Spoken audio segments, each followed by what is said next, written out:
येनैरितः प्रवर्तन्ते प्राणिनः स्वेषु कर्मसु तं वन्दे परमात्मानं स्वात्मानं सर्वदेहिनां।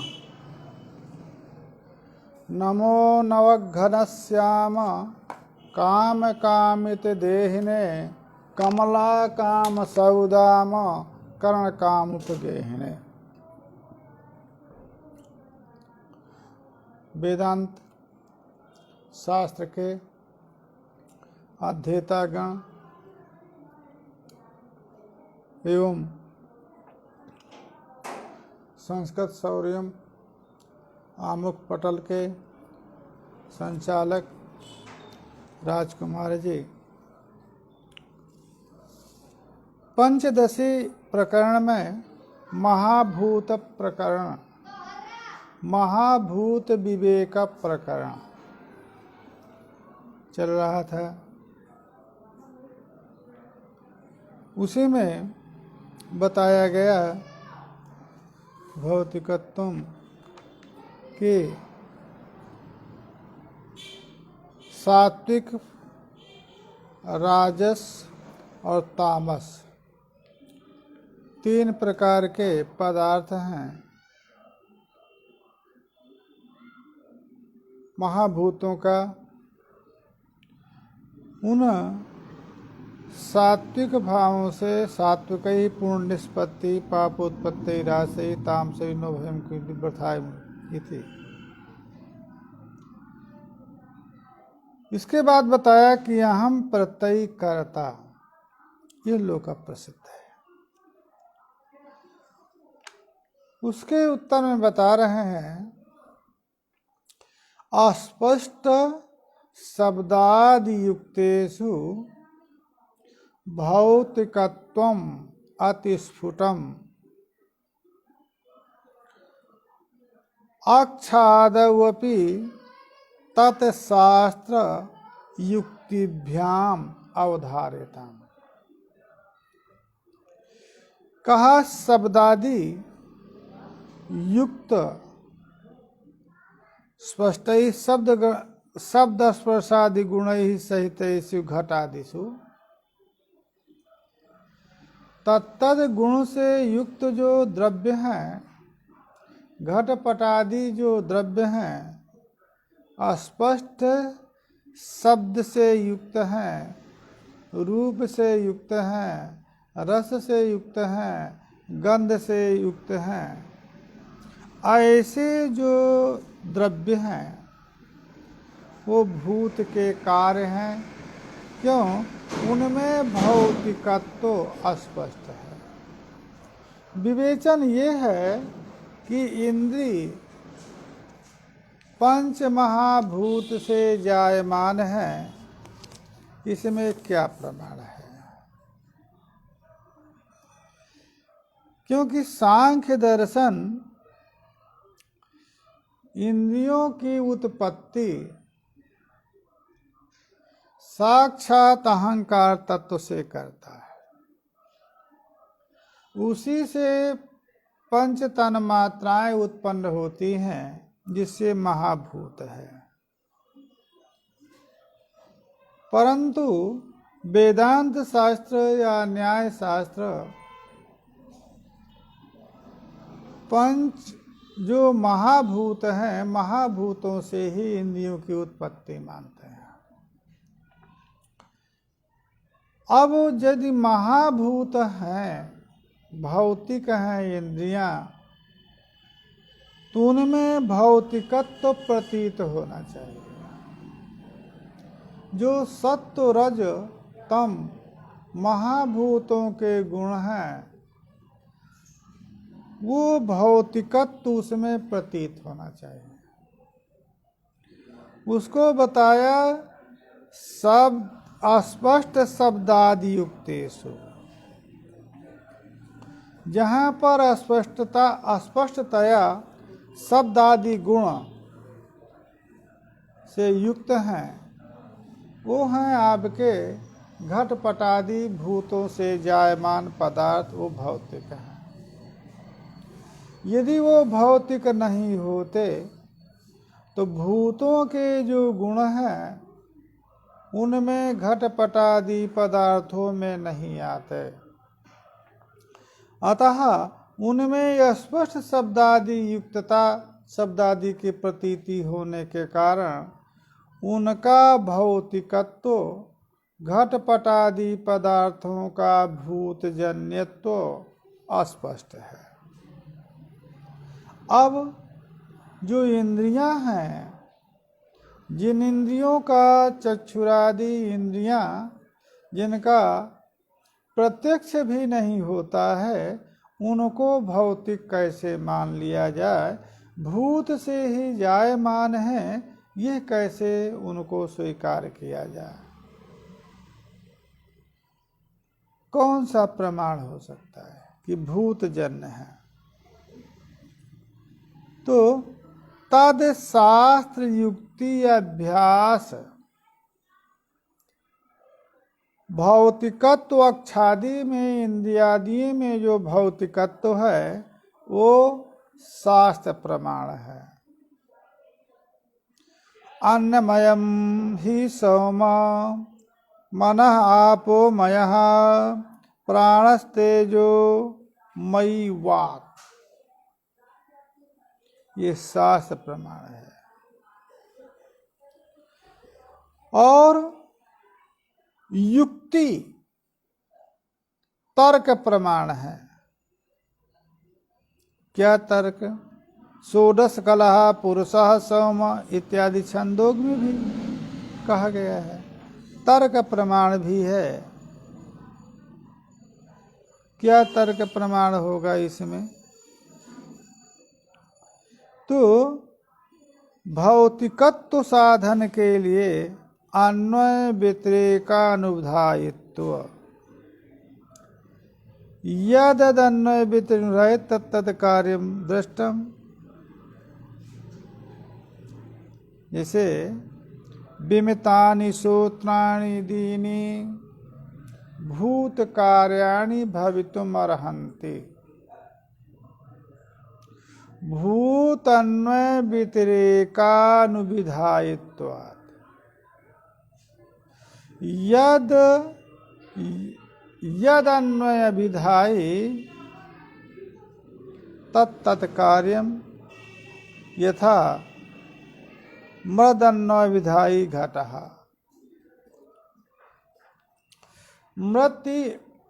मृदि सति घटो जायते, मृदा भावे घटो न जायते। अतः मृत के रहने पर घट रहता है, मृत के रहने पर घट की उत्पत्ति होती है। अमृत के न रह मृतिका के न रहने पर घट की उत्पत्ति नहीं होती है। इसलिए मृतिका से अन्वय अभिधान, अन्वय व्यतिरेक दोनों घट के साथ गृहीत है।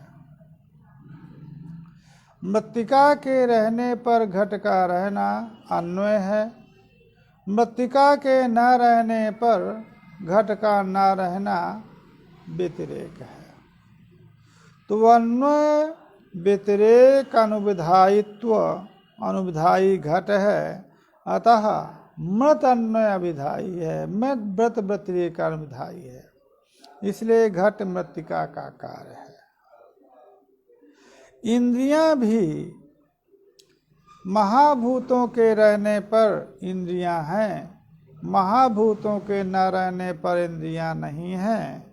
अतः श्रोत्रादि जो इंद्रियां हैं ये भी भूत कार्य हैं। ये जो अन्य दार्शनिक इंद्रियों को भूत कार्य न मान करके साक्षात अहंकार का कार्य मानने वाले हैं, उनके मत का निराश हो गया।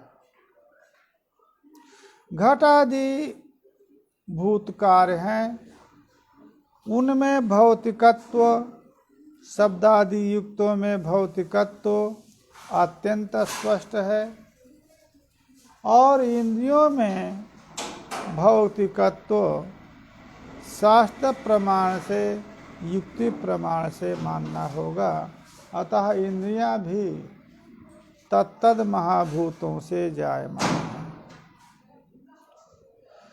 एकादशेन्द्रिय युक्त्या शास्त्रेणाप्यवगम्यते यावद् किंचित भवेदेतद् इदं शब्दोदितं जगत्। इसके बाद भूतों का विवेचन करके सदैव सम इत्यादि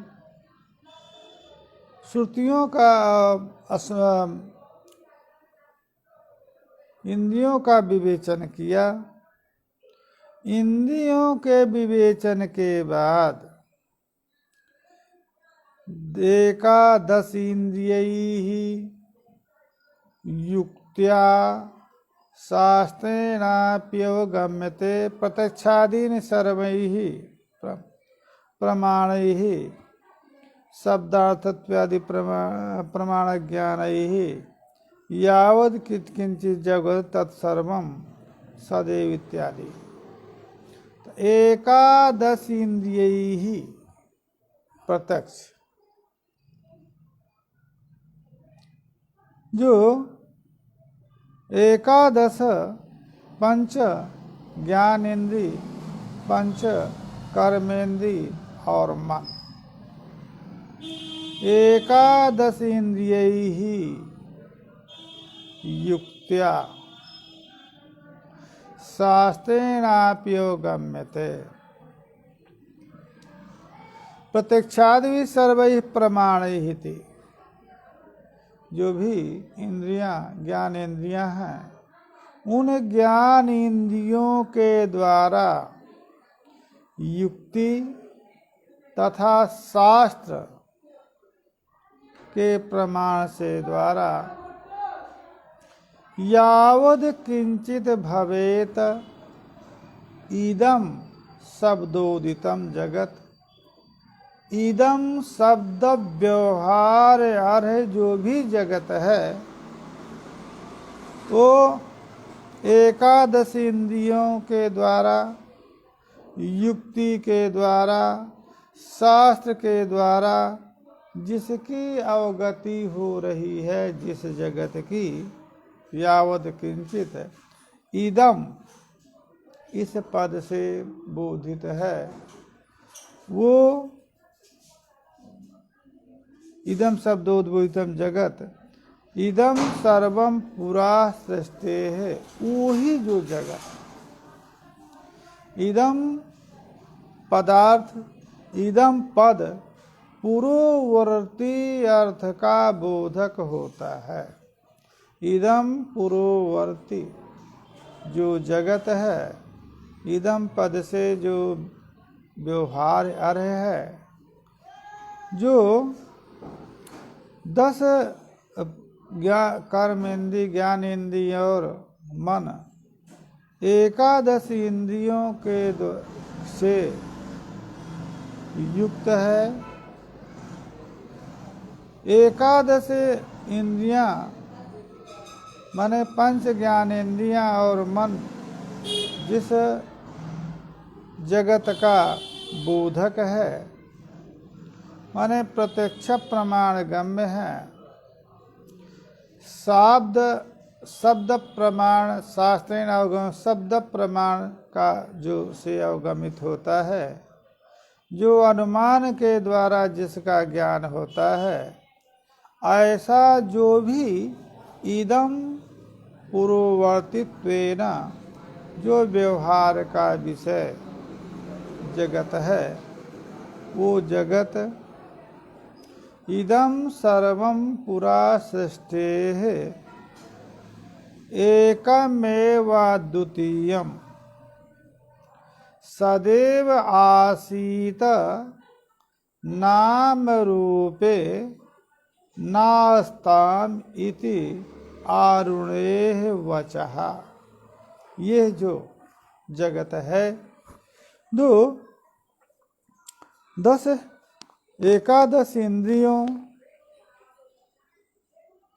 और युक्तियों, शास्त्र के द्वारा जो बोधित होता है, ये इदम सर्वम जगत सृष्टे पुरा, सृष्टि के पूर्व में एकमेवाद्वितीयम्, स्वसजाति विजाति स्वगत भेद शून्य आत्मरूप था।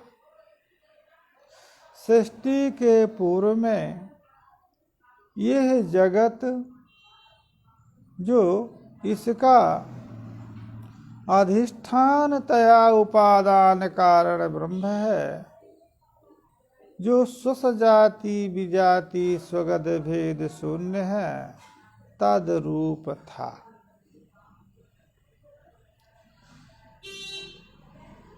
आसीत सदैव आसीत, नाम रूपे नास्ताम। जगत का भेद नाम माने संज्ञा, रूप और आकृति के द्वारा। नाम संज्ञा और आकृति यदि जगत में ना रहे तो जगत एक रूप होगा, अद्वय रूप होगा, अद्वय रूप आत्म रूप होगा। नाम रूप आत्मा, नाम रूप यह विकृति है और अद्वय रूपता प्रकृति है। अद्वय रूपता ब्रह्म की है। ये जगत की प्रकृति ब्रह्म है, वो अद्वय रूप है। तो सृष्टि के पूर्व में अद्वय जो ब्रह्म है, तद रूप जगत था। क्योंकि हमारे यहाँ अधिष्ठान की सत्ता से अतिरिक्त सत्ता कार्य की नहीं मानी है, अपितु लौकिक जो उपादान है उस उपादान से भी भिन्न सत्ता कार्य की नहीं मानी। वाचारम्भणो विकारो नामधेयम् मृत्तिका इत्येव सत्यम। एक मृत विकार के ज्ञान से यह ज्ञान होता है कि वाणी का व्यवहार मात्र है। जगत की नाम रूपात्मकता वाणी का मात्र विषय है, उपादान से अतिरिक्त कोई उसकी सत्ता नहीं है। अतः यदि उपादान रूपता यदि ब्रह्म की, यतो इमानि भूतानि जायन्ते येन जातानि जीवन्ति यत्पर्यन्ति अभिसंविशन्ति, इस श्रुति के द्वारा उपादान रूपता यदि ब्रह्म की सिद्ध है, तो उपादान रूप ब्रह्म से भिन्न सत्ताक जगत नहीं है। सृष्टि के पूर्व में भी भिन्न सत्ताक नहीं है और सृष्टि के पश्चात भी, माने सर्ज सृष्टि काल में लय काल में, दोनों कालों में जगत ब्रह्म रूप उपादान से भिन्न सत्ताक नहीं है। केवल भेद इतना है कि सृष्टि काल में जगत की नाम रूपात्मकता है और सृष्टि के पूर्व में जगत की नाम रूपात्मकता भी नहीं है।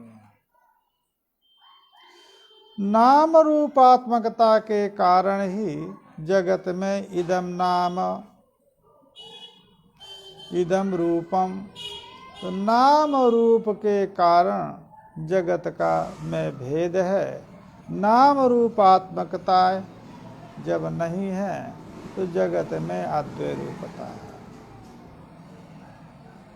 सदैव सोमिदम अग्रे आसीत्, इस सूत्र में, इस श्रुति में 3 अवधारण दिया।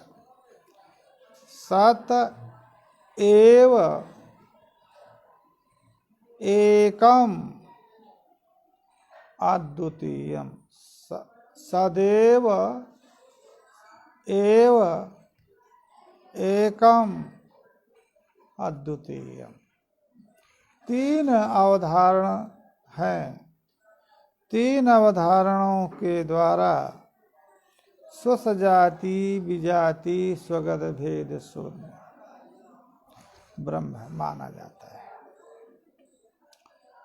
सद एव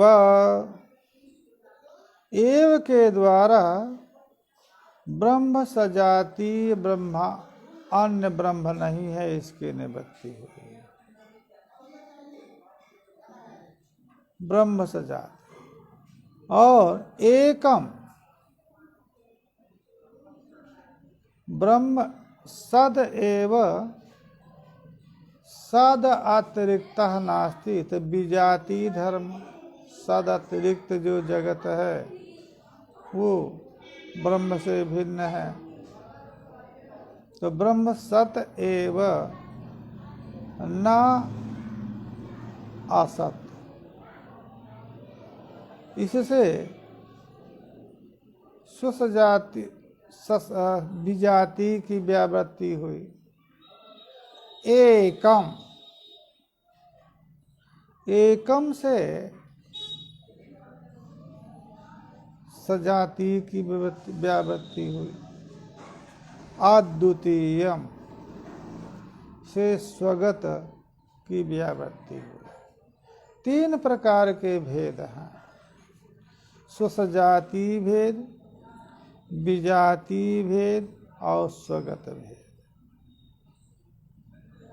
दृष्टांत में कारिका में 20वीं कारिका में बता रहे हैं, वृक्षस्य स्वगतो भेदः पत्र पुष्प फलादिभिः वृक्षांतरात् सजातीयः विजातीयः शिलादितः। वृक्ष को हम पदार्थ लेते हैं। वृक्ष एक दृष्टांत के रूप में लेते हैं जो भिन्न है, भेद वाला है। तो वृक्ष में जो स्वगत भेद है, वो स्वगत माने वृक्षगत जो भेद है वो पत्र पुष्प फलादि। पत्र से पुष्प भिन्न है और पुष्प से पत्र भिन्न है, एवं पुष्प और फल से उभय से फल पत्र और पुष्प से उभय से फल भिन्न है और फल से यह जो परस्पर अवयवगत भेद है। वृक्ष में वृक्षों के अवयव का जो परस्पर भेद है वो स्वगत भेद है। सजाति भेद बट वृक्ष का निम्न वृक्ष से कपित वृक्ष से जो भेद है, वो वृक्षांतर से जो वृक्ष का भेद है वो वृक्षत्व सजातीय प्रतियोगी भेद है। विजाति भेद वृक्षत्व विजातीय वृक्षत्वाभावत शिलात्वत जो शिला है उससे भी वृक्ष का भेद है। वृक्षो ना शिला, यह भेद प्रतीति होते हैं। बट वृक्ष न कपित्थ वृक्ष, बट वृक्षो न कपित्थ वृक्ष। तो बट वृक्ष का कपित्थ वृक्ष से भी भेद प्रतीत होता है। वृक्ष अवयवी है, जो अवयव में संवेत रूप से रहता है, परंतु अवयव इसलिए अवयव उसके अवयवी के अंतर्गत हो। उन अवयव में जो परस्पर पत्रम न पुष्पम, पुष्पम न पत्रम, फलम न पत्रम, ये जो परस्पर जो भेद है वो स्वगत भेद है। जो जगत उत्पत्ति के पूर्व अद्वय आत्म तत्व है, उसमें ये तीनों भेद क्यों नहीं है? तथा सद वस्तुनो भेदत्रयम प्राप्तम निवार्यते। ये जो लोक में वृक्षादि पदार्थों में जो तीन प्रकार के भेद, सजाति, स्वगत सजाति, विजाति, ये जो तीन भेद हैं, वो तीन भेद सद वस्तु आत्मा में भी तीनों भेद प्राप्त होते हैं। उन तीनों भेदों को क्रम से एकम, ऐक्य, एव, अवधारण और अद्वय। ऐक्य, अवधारण, द्वैत, प्रतिषेध तीनों को के क्रम से ऐक्यम तो स्वगत भेद, एव विजाति भेद, अथवा एकम सजाति भेद, एव विजाति भेद, अद्वितीयम स्वगत भेद। तीनों भेदों का क्रम से वारण होता है। सतो नावयवाः संख्या तदंशस्य अनिरूपणात्।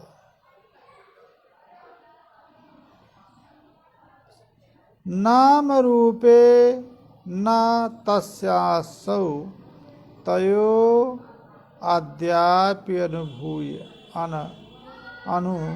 अनुभवात्।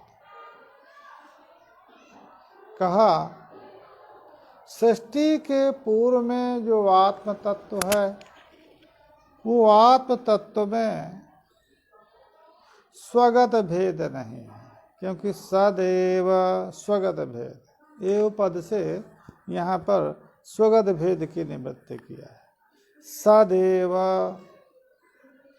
सत स्वरूपे अवयवाः न सन्ति।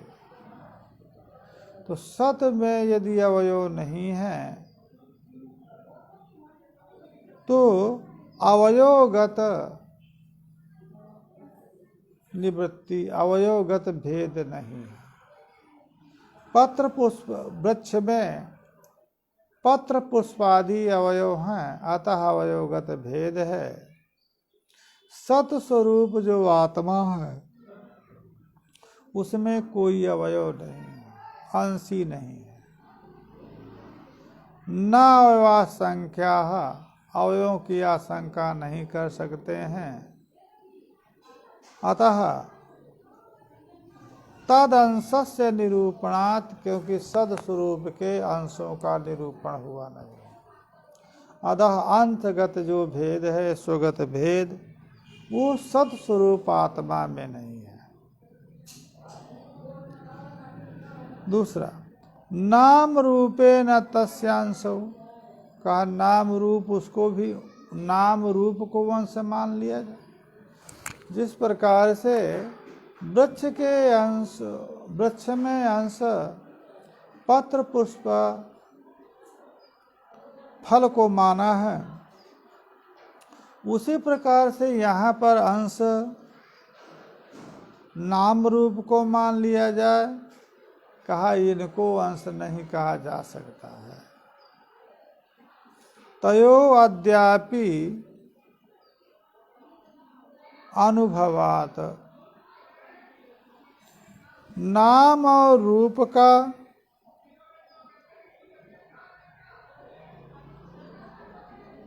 तयोः अद्यापि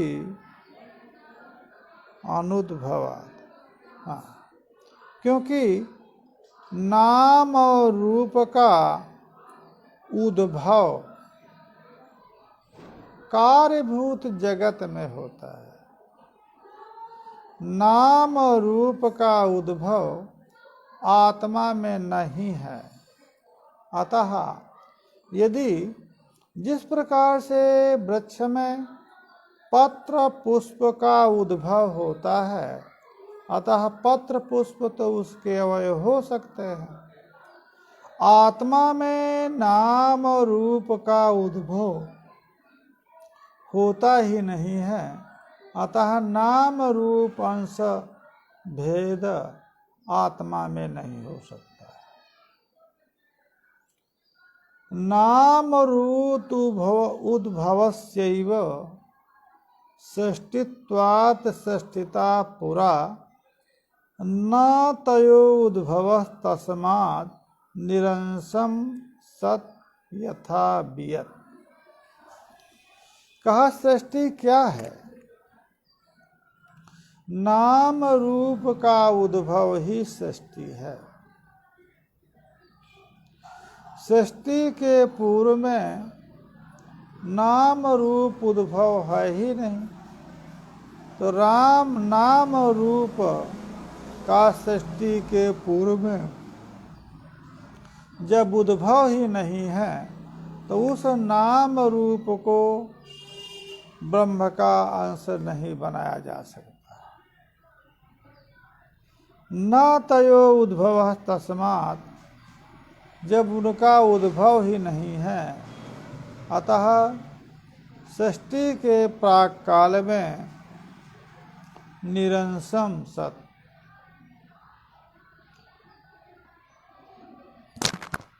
निरवयव सत रहेगा, कोई उसमें अवयव अंश नहीं रहेगा। तो निरंश होने के कारण सृष्टि के पूर्व सदस्वरूप आत्मा निरंश है, क्योंकि उस काल में नाम रूपात्मकता हुई ही नहीं है। अतः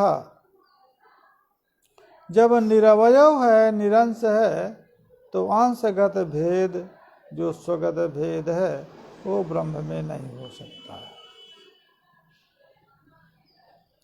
सदनंतरम सजातीयम न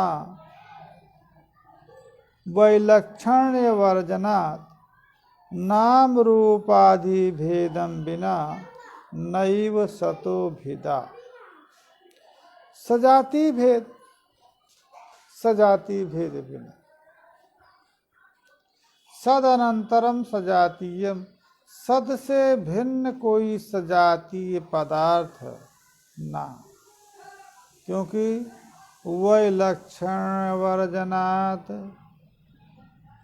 क्योंकि जो विलक्षणता है वो विलक्षणता अन्य में प्राप्त नहीं है। सत्य की जो विलक्षणता है, प्रकाश रूपत्वादि, एतादृश विलक्षण यदि अन्य, एतादृश विलक्षणता जो सत्य की विलक्षणता है, यदि अन्य किसी पदार्थ में देखी जाती तो सजातीय भेद माना जा सकता। परंतु सत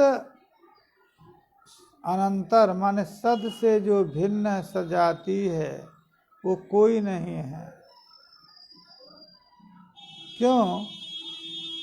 वैलक्षण जो सत का वैलक्षण है, वो सत का वैलक्षण अन्य में भी कहीं पर कोई विलक्षण पदार्थ, सद जैसा विलक्षण पदार्थ कहीं दूसरा यदि प्रतीत होता तो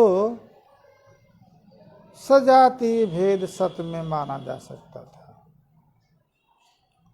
नाम रूप उपाधि भेदम बिना नैव सतो भेदा, क्योंकि सत पदार्थ का भेदक नाम रूप उपाधि है।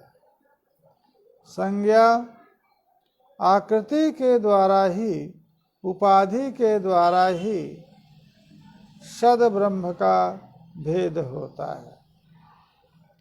सृष्टि के पूर्व में नाम रूपात्मक कोई उपाधि है ही नहीं। अतः सत में कोई भेद नहीं हो सकता है। विजातीयम असत तत्तु न खलु अस्तीति गम्यते न अस्य अतः प्रतियोगित्वम विजातीयात भिदाकुतः। कह रहे हैं कि विजातीयम असत तत्तु न खलु अस्ति गम्यते। कहा ठीक है, तो विजाति की कोई सत्ता ही नहीं। कहा विजाति असत, तो असत भी विजाति, विजातीयम असत तत्तु, यदि असत है विजाति तो अस्तिति नागम्यते, उसकी सत्ता की अवगति नहीं होनी चाहिए। तब कह रहे हैं न अस्य अतः प्रतियोगित्वम विचादीयाद भिदः कुतः। अतः अस्य विजातीयाद प्रतियोगित्वम न। तो विजाति पदार्थ जो नाम रूपात्मकता है वो सृष्टि के पूर्व में है ही नहीं। तो तत्प्रतियोगिक विजातीय प्रतियोगिक भेद नाम रूपा नाम प्रतियोगिक रूप प्रतियोगिक या नाम रूप द्रव्य प्रतियोगिक भेद आत्मा में सदरूप आत्मा में नहीं हो सकता। इसलिए स्वसजातीय विजातीय और स्वगत तीन भेदों का निवृत्ति होने पर एकमेवा द्वितीयम सत सिद्धम अत्र तु केचन विह्वलाः असदेविदं पुरा आसीत् इति आवरण है। कहा कि स्वसजाति विजाति स्वगत भेद शून्य अद्वय ब्रह्म सदरूप है। एकम एवं द्वितीयम सत ये सिद्ध हुआ। अत्र इस पक्ष में कुछ लोगों का प्रश्न है। ये पक्ष एकम एवं द्वितीयम, जिन आचार्यों ने अभिन्न वस्तु कोई है ही नहीं, सकल वस्तु विजाति या सुजाति से पदार्थों से भिन्न है, आत्म तत्व कैसे अभिन्न हो सकता है?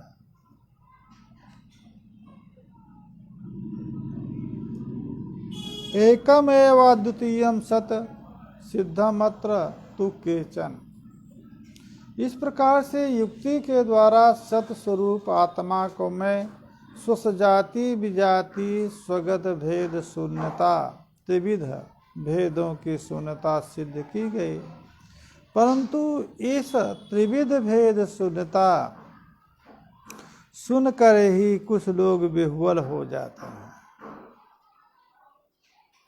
क्योंकि उनके ज्ञान का विषय न होने के कारण वो समर्थ नहीं होते हैं, क्योंकि वो सर्वथा द्वैत पदार्थ को ही जान सके हैं, अद्वैत पदार्थ अभी तक जाने नहीं है, तो इसलिए विह्वला। इसलिए विह्वल हो करके ये कहना चाह रहे हैं कि सृष्टि पूरा आशादेव, ठीक, आशादेव मान लेना चाहिए। आशादेव इदम अग्रे आसीत् एकमेव ततः सज्जायते। इसी पक्ष को लेना चाहिए। कहा असदेव इदम पुरासित, ये जो वर्णन है इस वर्णन को भी ज्ञान का विषय, ज्ञान का जनक मानना चाहिए। तो विह्वल हो करके वो लोग असदेविदम अग्रे आसीत, ये है श्रुति का ये श्रुति अंश, क्योंकि सदैव सोमिदम अग्रे आसीत असदेव इत्याहु अपर इत्यादि करके उनके मत को सृष्टि के पूर्व में असदेव शून्य में वासित, जो शून्यवादी हैं, अभाववादी बौद्ध हैं, उनके मत का उसी से पल्लवन हो जाता है। परंतु वेदांत सिद्धांत में असद का अर्थ है सृष्टे पूर्वम जगत असदेव आसीत नाम रूपात्मकम नासीत। सत्वम नाम रूपात्मकता, सृष्टि पूर्व नाम रूपात्मक नहीं था, इसलिए असद आसीत। नाम रूपाभ्याम अव्याकृतम आसीत, ऐसी व्याख्या सिद्धांत सम्मत है। तो नाम रूप द्वारा व्याकृति सदरूपता है, नाम रूप से अव्याकृति असद रूपता है। तो सृष्टि के पूर्व में ब्रह्म असद रूप था, अर्थात नाम रूपात्मक नहीं था। और नाम रूपात्मक नहीं था, नाम रूपात्मकता ही सदरूपता है। नाम रूपात्मक व्याकृति सृष्टि के उत्तर काल में हुई, तब जगत सदरूप था, ऐसा अर्थ करता है।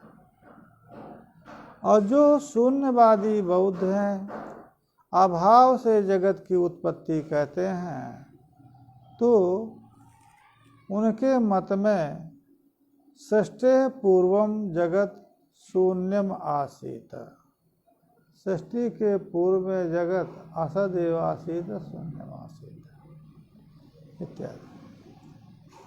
पुरासीत तद्वत् मनस्याब्धौ यथा आक्षाणि बिहुलानि तथास्य धीः अखनैकरसं श्रुत्वा निष्प्रचाराः विभेदतः। कहा जिस प्रकार से अब्धौ मग्नस्य यथा अक्षाणि बिहुलानि भवन्ति, समुद्र में जो जमुन में जो डूबा हुआ व्यक्ति है, मग्न है, वहाँ पर अक्षी इंद्रियां काम नहीं करती, नेत्र काम नहीं करते हैं। क्यों? जो समुद्र का जल है वो खारा है, इसलिए वहाँ पर नेत्रेंद्रिय यदि खोल देते हैं तो वो नेत्रेंद्रिय अपने स्वरूप के दर्शन में अक्षम होते हैं। बेहुला जानना चाहती है, नेत्रेंद्रिय नहीं दिखाई देता है, अतः विह्वल होती है। उसी प्रकार से कुछ लोग अखंडैक रस आत्म तत्व है ऐसा सुन करके निष्प्रकारा विभेद, निष्प्रचार हो करके, प्रचार रहित हो करके, व्यापार रहित हो करके भ्रम करने लगते हैं। इसलिए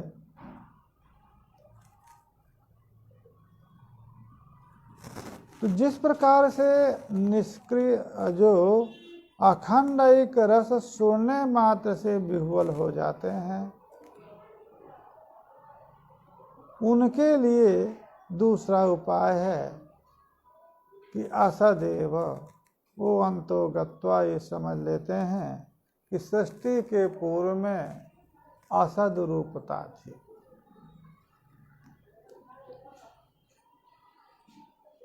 क्योंकि अद्वैत रूप अखंड रूप में उनको भय लगता है। ज्ञानी और अज्ञानी का यही भेद है। ज्ञानी को द्वैत से द्वितीया द्वैभवम भयति भेद होता है, भय होता है, और अज्ञानी अद्वैत रूपता से भय करता है। जिस प्रकार से एक बुद्ध जठर व्यक्ति को किसी महल में रख दिया जाए और उस महल का किवाट बंद कर दिया जाए,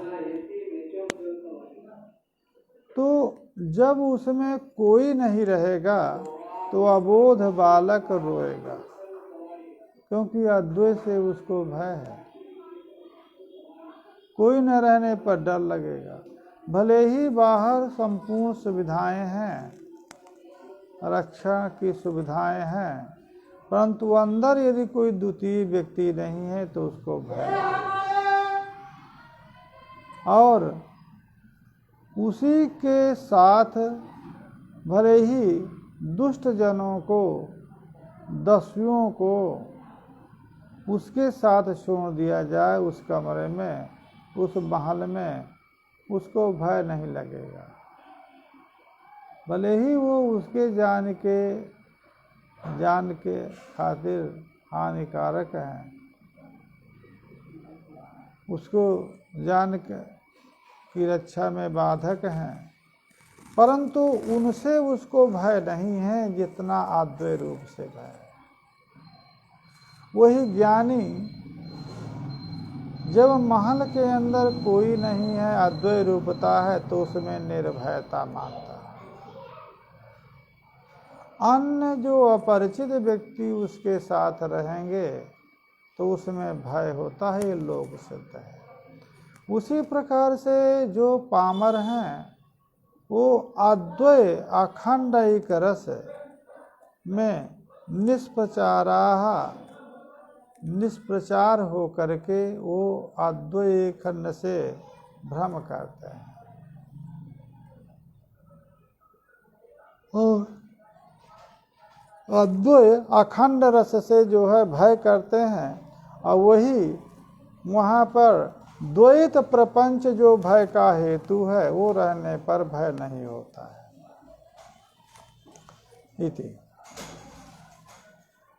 गौणाचार्याः निर्विकल्पे समाधौ अन्य योगिनां सकार ब्रह्मनिष्ठानां अत्यंतम भयमुच्यते। इसीलिए गौणपादाचार्य ने कहा है, निर्विकल्पे समाधौ अन्य योगिनां, निर्विकल्पे समाधौ अन्य योगिनां सकार ब्रह्मनिष्ठानां अत्यंतम भयमुच्यते। सकार ब्रह्मण निष्ठा येषां तेषां साधकानां, जिन साधकों के सकार ब्रह्म में निष्ठा है, वो सकार ब्रह्म निष्ठावान जो साधक हैं, उनका निर्विकल्पक समाधि में, जो अन्य योगियों को जिस निर्विकल्पक समाधि में परमानंद की अनुभूति होती है, उसी अन्य योगियों के निर्विकल्पक समाधि में जो सकार ब्रह्म में निष्ठा रखने वाले हैं उनको अत्यंत भय कहा गया है। ये युग गौड़पादाचार्य। इसलिए जो अद्वय निर्विकल्पक अखंड चिद्रूप समाधि में जिसको भय लगता है उसके लिए ये पक्ष है कि उस काल में शून्य रूपता ही मानी जाए।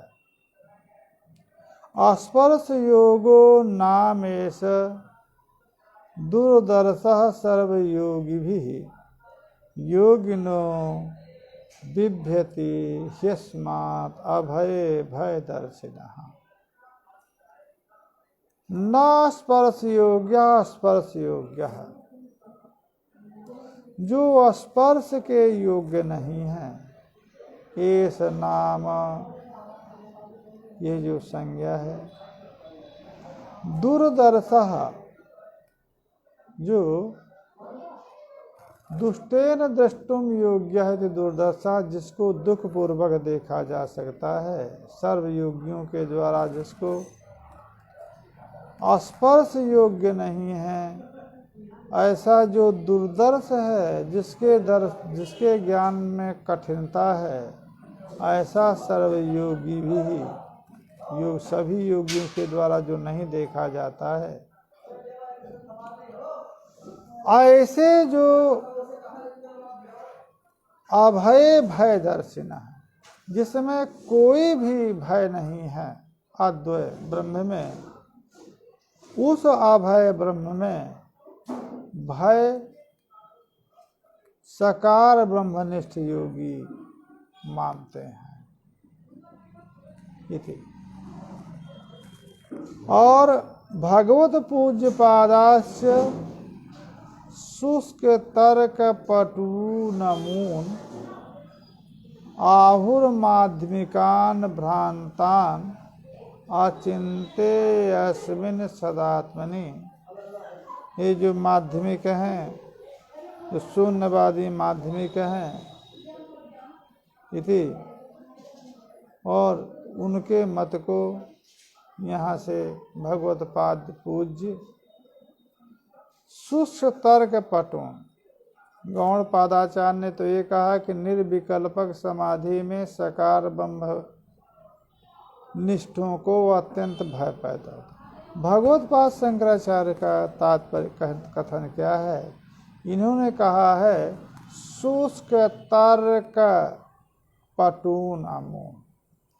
ये जो शून्यवादी माध्यमिक हैं, ये शुष्क तर्क पटु, जिस तर्कों में कोई रस नहीं है, माने निष्प्रमाणिक जो तर्क हैं, उनमें पटु, जो माध्यमिक हैं वो भ्रांता। माध्यमिकों की भ्रांति है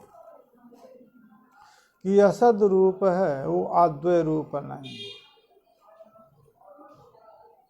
अचिंते अस्मिन् सदात्मनि, क्यों? ये सद स्वरूप, अद्वय सद स्वरूप उनके चिंतन का, उनके साधना का और उन विषय ही नहीं। वो अचिंत तत्व को नहीं जान सकते हैं। ऐसे जो शुष्क तर्क पटु हैं, माध्यमिक, उनको अनादृत्य, उनका अनादर करके मौर्ख्यादि में बौद्धा तपस्विनः श्रुति सदैव सोमिदम अग्रे आसीत एकमेव द्वितीयम् श्रुति कह रही है।